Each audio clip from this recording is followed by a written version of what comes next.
हर तरफ इंडिया की इस अचीवमेंट पर बात हो रही है। India achieves first space docking, becoming fourth country to achieve major milestone. ISRO का एक और कारनामा, और इस कारनामे पर हम कहेंगे इंडिया कमाल कर दिया। की जो स्पेस एजेंसी है, इसरो जिसे कहते हैं, उसने पहली दफा स्पेस डॉकिंग की है। और जो दो जिसे कहते हैं ना स्मॉल जो क्राफ्ट थे उनको स्पेस में मिलाना, अब इंडिया क्योंकि आपको कह रहा है कि जी वो स्पेस स्टेशन बनाना चाहते हैं, वहां पे अपना बंदा डालना चाहते हैं।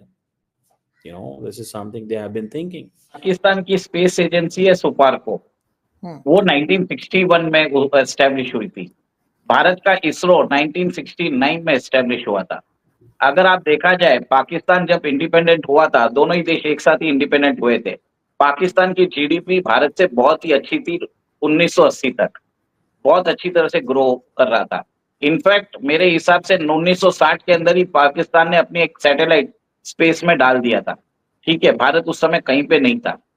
पर आप देखिए आज 50-60 साल बाद सिचुएशन चेंज हो गई है। स्पार्को से क्वेश्चन होना चाहिए, स्पार्को का प्रोग्राम में बुलाएं कि भाई उसका जो भी करता धरता है वो साइंटिस्ट है या कौन है।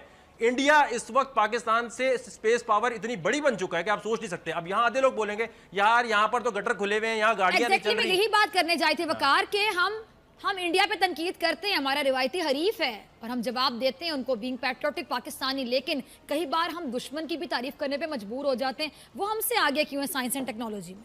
इसकी हम क्यों नहीं हो सकते? क्या खाते हैं स्पेशल वो? सबसे और क्या ऐसी क्या चीज वो करते हैं कि भाई उनका बजट 8 साल पहले स्पार्को बनी थी, इंडिया का स्पेस प्रोग्राम आया ही नहीं था। ठीक है, आज तक स्पार्को से पूछे यार 4 या 5 सैटेलाइट तुमने लॉन्च की हैं। इंडिया ने वर्ल्ड रिकॉर्ड कायम किया है 100 से ऊपर सैटेलाइट एक दिन में लॉन्च करके, और अपनी नहीं बाकी कितने इसराइल की लॉन्च की, फ्रांस की लॉन्च की। इससे वो कितना पैसा कमा रहा है, और इसमें उनके पास भाई बजट अब मिलना शुरू है। शुरू में बजट नहीं मिला, उन्होंने अपने लोगों को ट्रेनिंग दी कि भाई जो हमारे पास रॉ मटेरियल। नमस्कार, जय हिंद दोस्तों। लवली मिस्टेक न्यूज के एक और बेहतरीन वीडियो में आप सभी का हार्दिक स्वागत है। दोस्तों, जैसा कि पता होगा कि इसरो ने एक बार फिर से इतिहास रच दिया है।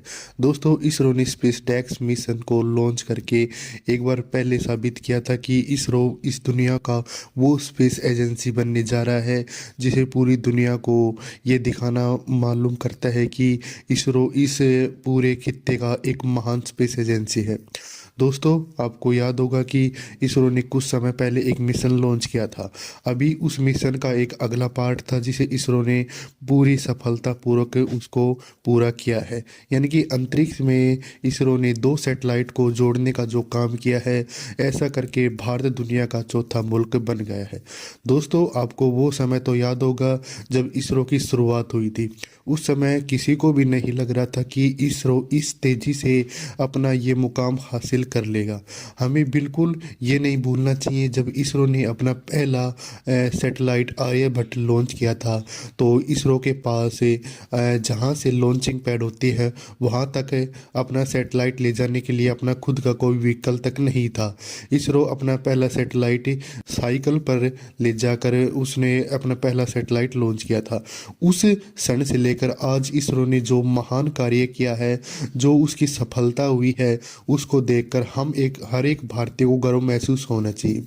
दोस्तों, इसरो जिस कम बजट से सैटेलाइट लॉन्च करता है उसकी तो एक तारीफ बनती है, क्योंकि इसरो जो बजट में सैटेलाइट लॉन्च करता है आजकल उतने बजट में तो हॉलीवुड की मूवियाँ बनती हैं। यानी कि इतने कम बजट में एक देश और एक देश की स्पेस एजेंसी इतने आसानी से स्पेस में सैटेलाइट लॉन्च कर देती है। ऐसा करके भारत ने बल्कि पूरी दुनिया की जो और भी स्पेस एजेंसी हैं उनको भारत से सीखना चाहिए। तो दोस्तों, पहले ये वीडियो देखते हैं जिसमें पाकिस्तान की जो मीडिया है वो इस मिशन को लेकर क्या सोचती है, उसके बाद इस वीडियो पर चर्चा करेंगे। जो कि थर्ड वर्ल्ड से उठकर फर्स्ट वर्ल्ड की मोस्ट टॉप नेशंस के बराबर खड़ा हो गया। 4th नेशन बन गई है भारत की, जो चाइना, अमेरिका और रशिया के साथ खड़ी हो गई है अब ये नेशन। और इसने बताया है कि हम स्पेस में क्या क्या कारनामे अंजाम दे सकते हैं। ये जो डॉकिंग मिशन है ये एक माइलस्टोन है इंडिया के लिए। आप कहेंगे कि ये कौन सी नई बात है, ये तो हर रोज़ ही कोई ना कोई ऐसी खबर आ रही होती है। इससे पहले चंद्रयान 3 जब आया हमने तब भी ये कहा था, फिर सोलर मिशन आदित्य L1 हुआ तो हमने तब भी ये कहा था, फिर उसके बाद और कितने ही मिशंस ऐसे होते रहे, और फिर इकोनॉमी के कितने ही मिशंस होते रहे तो हम ये बात करते रहे। तो आप कहेंगे कौन सी नई बात है, लेकिन देखिए जिन्होंने ये करके दिखाया है इसरो के जो सोमनाथ हैं, ये उनसे पूछिए, मोदी हुकूमत से पूछें कि जब कोई नेशन अपनी मेहनत करके और उस जगह पर पहुंचती है कि जो सबको हैरान कर देती है। हालांकि ये जो डॉकिंग प्रोसेस है ये इनिशियली 7 जनवरी तक को शेड्यूल हुआ था, लेकिन बहुत दफ़ा ये रीशेड्यूल किया गया। अब ये कहा जा रहा है कि जो इसरो है उसने ये एक हिस्ट्री बनाई है। इंडिया चौथा मुल्क है दुनिया के अंदर जो इस तरह की टेक्नोलॉजी रख रहा है।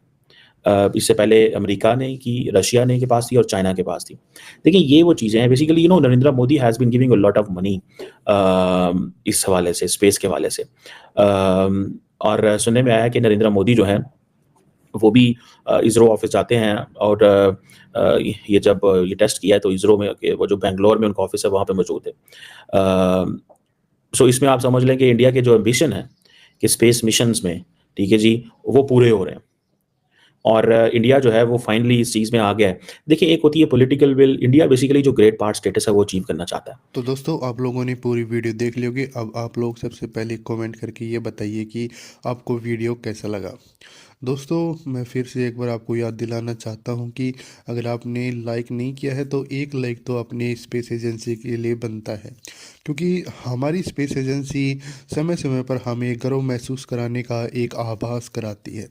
दोस्तों इसरो वो एक स्पेस एजेंसी बन गई है जो कि दुनिया की टॉप स्पेस एजेंसियों में से गिनी जाती है, या आप यूँ गए थे टॉप 3 जो स्पेस एजेंसी है आज के टाइम उसमें इसरो का भी नाम शामिल हो गया है। दोस्तों एक समय हुआ करता था जब हमारी स्पेस एजेंसी यानी कि हमारा जो इसरो है वो सैटेलाइट जो लॉन्च करवाने के लिए किसी दूसरे देश पर निर्भर होता था, यानी कि हमें अपना कोई सैटेलाइट लॉन्च करवाना है तो हम किसी दूसरी स्पेस एजेंसी की ओर देखते थे, और वे जो दूसरी स्पेस एजेंसी वाले होते थे वो हमारे सैटेलाइट लॉन्च नहीं करते थे तो भी हमसे बहुत ज़्यादा रुपए लेते थे। लेकिन आज वो समय बिल्कुल बदल गया है। आज हम दूसरे जो देश हैं उनके सैटेलाइट को लॉन्च करते हैं। आज हम इतना कैपेबल हो गए हैं कि हम आसानी से एक साथ 100 से ज़्यादा सैटेलाइट लॉन्च करते हैं और पूरी दुनिया को ये दिखाते हैं कि आज भारत एक सुपर पावर मुल्क है। भारत आने वाले समय का एक विकसित देश है और भारत आने वाले समय का एक भविष्य भी है।